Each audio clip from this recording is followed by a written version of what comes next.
Hey everybody, today we're going to talk about the cost of a landscape photograph. But before that, coffee is required.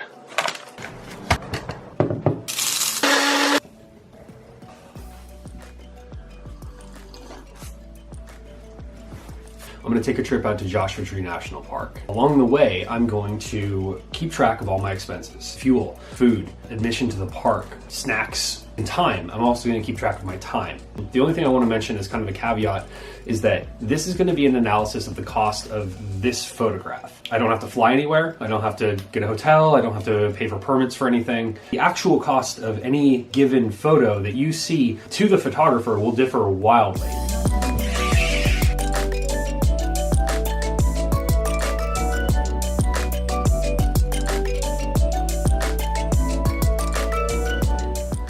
Now, one other thing I wanted to mention. I am fully aware of how fortunate I am to be able to take trips like this and make videos like this. My family has never been anything but supportive of photography for me as a passion and a career. And I know it's not that way for everybody. So just want to let you know that's not lost on me.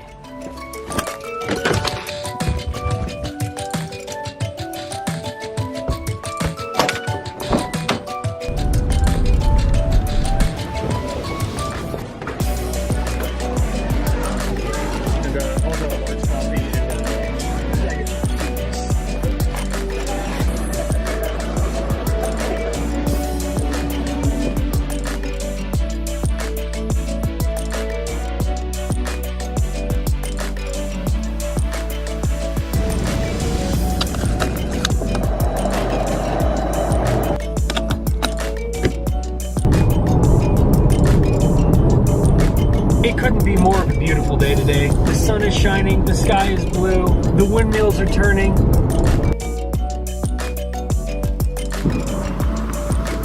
I've made it to Joshua Tree National Park. Not Joshua Tree National Park, Joshua Tree National Park Visitor Center. This is where I'm gonna meet up with Justin, so I'm gonna go find him and we are gonna head into the park and find some cool stuff to shoot.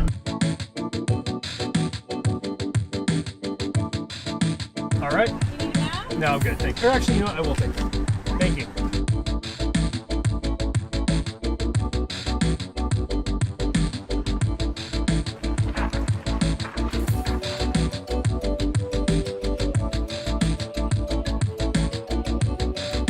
In addition to filming this video, I'm also helping my friend Justin over there film a new video for his channel, which you guys should definitely check out. Camera that is based on a basic design that's been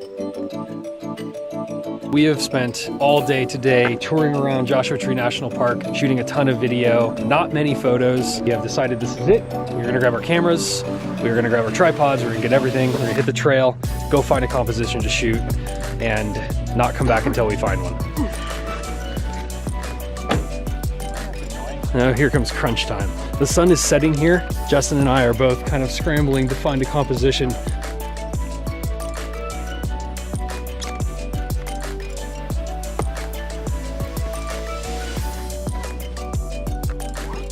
The light is almost gone, but I found this beautiful little tree that's up against this really awesome rock formation, and it's just getting the last little bit of evening light falling on these dead branches, and it looks really cool. Okay, so right now I am at 50 millimeters, 20th of a second, f11, ISO 100, focused on the tree, checking our focus. I actually forgot my little shutter release cable. I'm going to be using the self timer on this for 2 seconds to avoid any camera shake. I thought it was 2 seconds, I guess it's 10 seconds. All right, photo in the can, back to the lab. All right guys, we are back in the studio and we are going to edit the photo that we shot last night in Joshua Tree National Park. So bear with me while I do that. We'll tally up the time and add it to the total cost at the end of the video.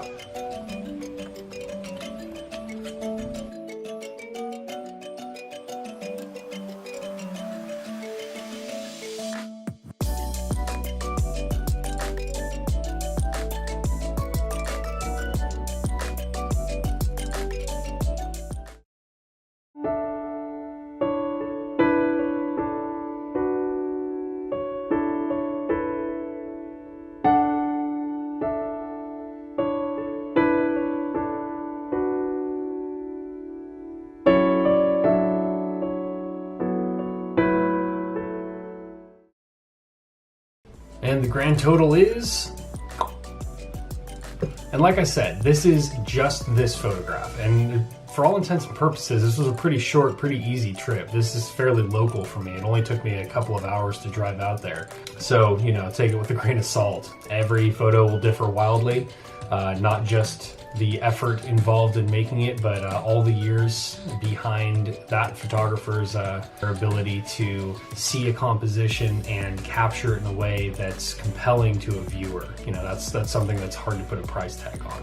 I hope you enjoyed this video. Please leave any questions in the comments below. I would appreciate a thumbs up. Please subscribe if you haven't already. And until next time, take care.